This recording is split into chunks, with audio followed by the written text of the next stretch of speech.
Tahukah Anda, ada penelitian yang menemukan fakta menarik.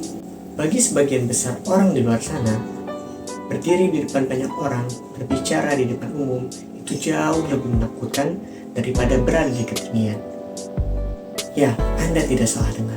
Jantung berdebar, tangan berkeringat, pikiran tiba-tiba kosong. Pernahkah Anda merasakannya? Jangan khawatir, Anda tidak sendirian.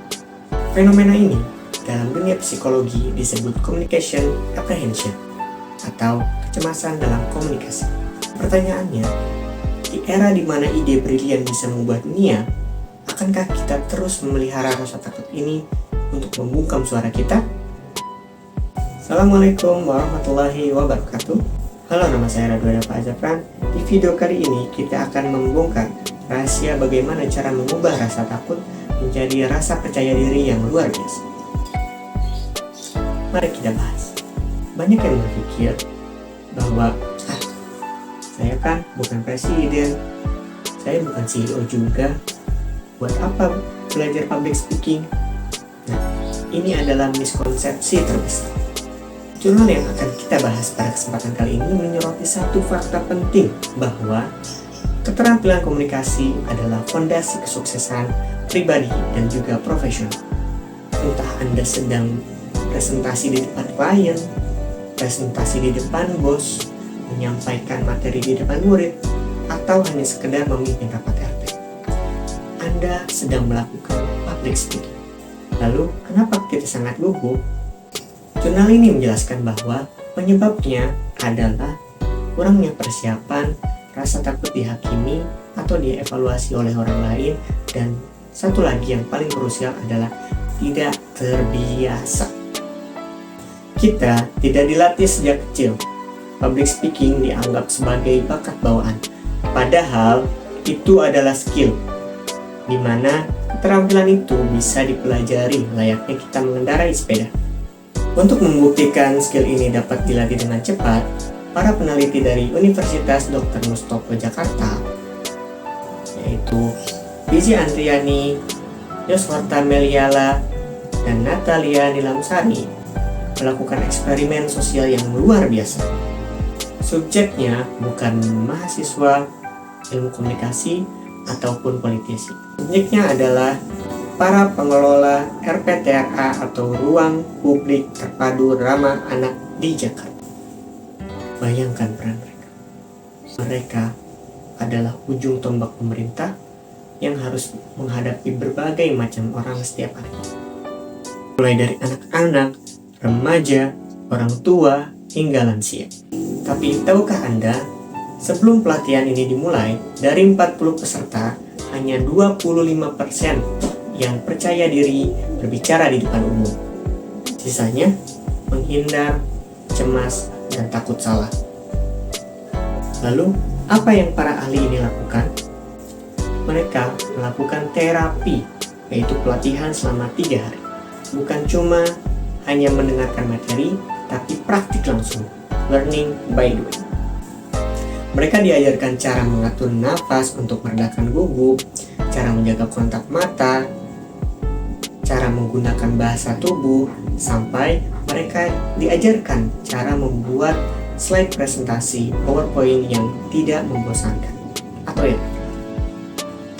Dan hasilnya luar biasa. Hanya dalam 3 hari, tingkat kepercayaan diri mereka meroket. Yang tadinya hanya 25% menjadi 85%. Pertanyaannya, apa rahasianya? Bagaimana cara mereka bisa berubah secepat itu? 1. Lingkungan yang mendukung. Mereka berlatih di tempat yang salah, di mana salah itu tidak dihukum, tapi dievaluasi. Kalau Anda mau berlatih, carilah komunitas dan teman yang mendukung, bukan menertawakan. 2. Menyesuaikan pesan dengan audiens.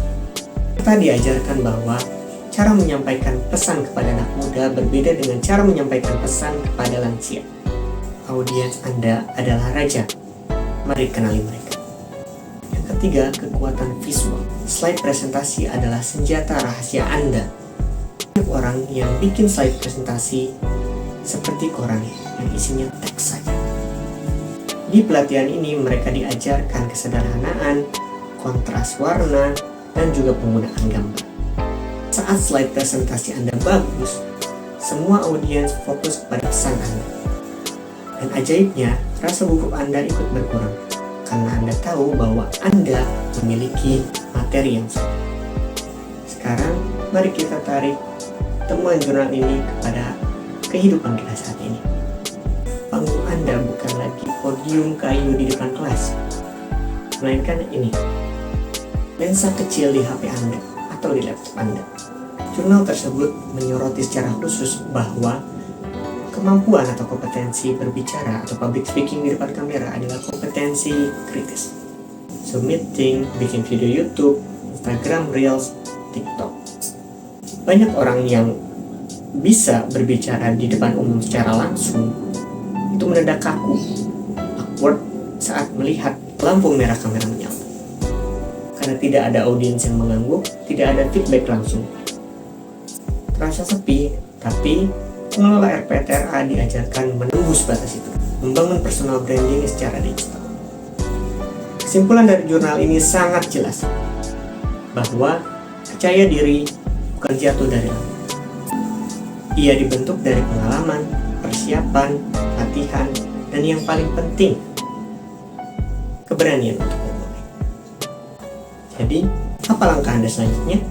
Mulailah dari langkah kecil, rekam diri Anda sendiri di HP, perbaiki slide presentasi Anda tersebut, dan memberanikan diri untuk mengangkat tangan Anda saat rapat berikutnya.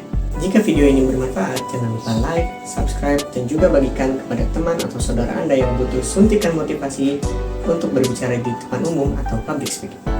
Saya Radu Adafa ajarkan. Sampai bertemu di lain kesempatan. Salam Speak Up. Assalamualaikum warahmatullahi wabarakatuh.